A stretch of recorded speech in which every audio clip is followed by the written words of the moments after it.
show them this, and you empower them.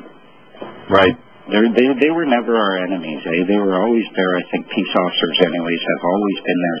What I have found up here, speaking with individual peace officers and doing it at peace rallies and hemp rallies or, protests of all sorts, for the most part, they want to see a change just as much as anyone. They have kids. They see what's coming. They don't want their kids to be caught up in the New World Order. They have no evidence that their kid is going to be a cop. And so a lot of them are just as concerned and just as aware. It's a matter of showing them the out. It's a matter of giving them the power so that when they come and they are given an order, they can say, no, you're ordering me to kick a puppy. And I'm not kicking a puppy, and you're wrong to even order that. And at least up here, a lot of the judges, they're aware of it. Mind you, we've got thousands of people across the country going through this process, Charles. We're just serving our notice, making our claim, and the cops are backing off. They've been told these people are not breaking the law, and as long as no one brings claim against them that they've engaged in unlawful activities, don't treat them as a person. Because up here the criminal code distinguishes between actual crimes, like say a B&E or an assault or a robbery or something like that.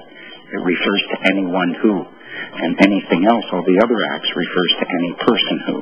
So in the notice of understanding and intent, you express that you are no longer going to be a person subject to these body of words, but you do recognize that you are an anyone. And cops love it. To a large degree, we shouldn't be looking at them as enemies. I'm trying to create a place where we look at them as good peace officers. They should have as much esteem as the firefighters. And all they need to do is be educated to the fact that fundamentally we have a right to say no. No, thank you. You're a service provider, and I have said no. And I'm not fighting you. I'm not arguing with you. I'm not bitching at you. I'm just turning my back on you, and I'm starving. When you're minding a business, you're just trying to provide for your family, and they're trying to make a criminal out of you. When you're not doing anything, you're not bothering anyone, you're simply not complying with their unreasonable dictates that you're not even subject to. There's something wrong with a system like that. Oh, yeah. Anyway, they've hijacked it. They've taken it over, and you are not aware that you're a government agent. And then, because you start complaining, but you never look at your real remedy saying, okay, I quit. I'm just not playing anymore. Take your ball and go home, and they lose right then. I remember on one of your videos, you mentioned that a policy enforcement agent had pulled you over, and he was looking, I believe, on his laptop, and he was looking at something that he found rather strange. Is that something like on the NCIC where they look up your name and it says, do not detain, release immediately? Yeah, it says essentially that I'm a free man and that there should be no statutory charges without the express written consent of the Attorney General and the Solicitor General. They very rarely see that, and from what I understand, a lot of people who are going through this process now, if you serve them notice, that's what's coming up on their screens, and they're just, thank you, sir, have a great day. They leave you alone. As long as, again, you treat them with respect, and in your understanding, you express that you are trying to create something better for everyone. Yeah, that's a great Right. Short break, folks. Be right back. Back on Truth Radio. So Charlie Giuliani. We've got Robert Arthur up in Canada, who's tired of playing foolish games, and it's very easy to stop playing these foolish games. Just stop letting yourself being intimidated and suckered and lied to. So I'd like to mention, Charles. Sure. In the Notice of Understanding and Intent, one of the reasons these have such power is because it comes along with a thing called the fee schedule, wherein you tell them how much you are going to be paid if they insist upon collecting services from you, and you do so under what is called protest and duress. Duress meaning they've got a gun and they are pointing to a body of words, you don't want to fight with them, we'll settle it later. Protest means essentially you're going to fulfill a contract that they're claiming exists, but they have to prove the existence of that contract. If they don't, you get to create that contract. And they only have 3 days to do it. What people are doing up here with the fee schedule is, like, for instance, mine, if I am stopped and I'm just educating an officer, I'll take it as an honor. But if they start insisting, my fee schedule is $200 an hour. If they put cuffs on me, it jumps to $2,000 an hour. And there are ways to collect it through the notary public here.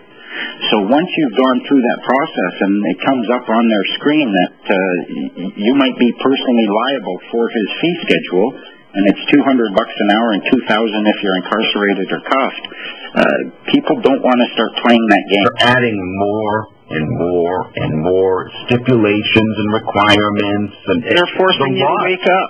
Look at it as the Spirit of God coming down and operating through these people to get you to the point where it's just too much, and you say, okay, I've got no choice, I've got to wake up. If you look at it like that, it stops the moment you wake up, the moment you start serving these things. What people are finding here, they might be getting beat on by the government and they hate it, but the moment they serve these documents, and essentially I call it getting out of bed, getting dressed, checking the board for your duties and start doing that. And when you do that, the people who were guarding you when you were sleeping and who might have brought forth we're losing our dreams, right? It's so much easier to lay in bed, nice, comfy and warm, dreaming about Sugarland and whatnot. But that's not the reality that we're facing. And if you do accept your duties, these people stop beating on you. They suddenly look at you with a great deal of respect, is what I'm finding. Yeah, sure. Oh, here's someone that actually knows what's going on. We can't sucker him. So what would you recommend? We got another call. I'm going to go to him in a minute. But what would you recommend?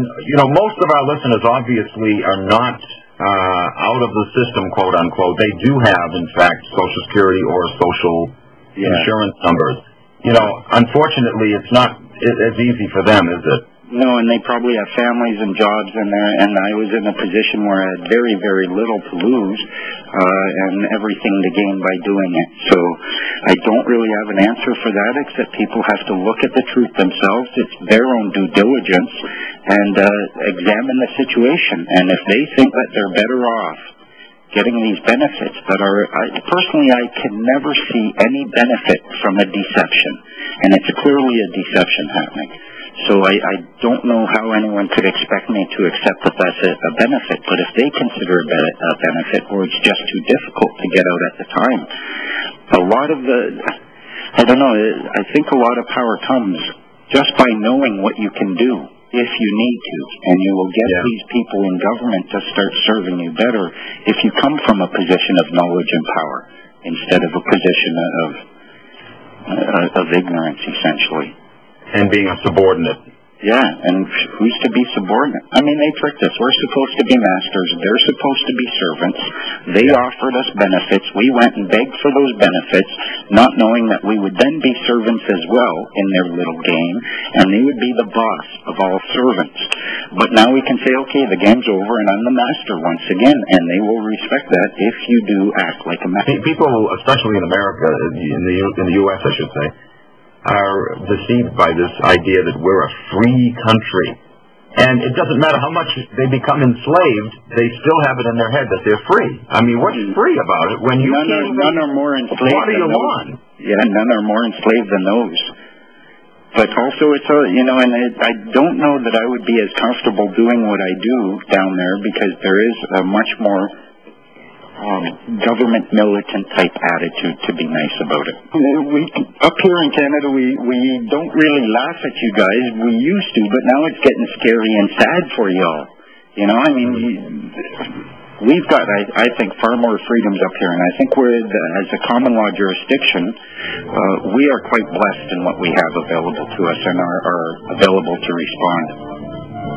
But I think we can probably help you guys as well, because I know that once precedent is set anywhere in the Commonwealth, the courts here will look at it, and likely that might be the truth down in the States as well. There you go. Thinkfree.ca, guys. Stick with us. We'll be right back. We got Dan in Houston waiting patient. Welcome back to Truth Hurts Radio. If you're tired of playing foolish games, definitely check out our guest's website, Robert Arthur's website, which again is thinkfree.ca. Very interesting information here that we're discussing. We've got Dan, who's been waiting patiently in Houston on the line. You still there, Dan?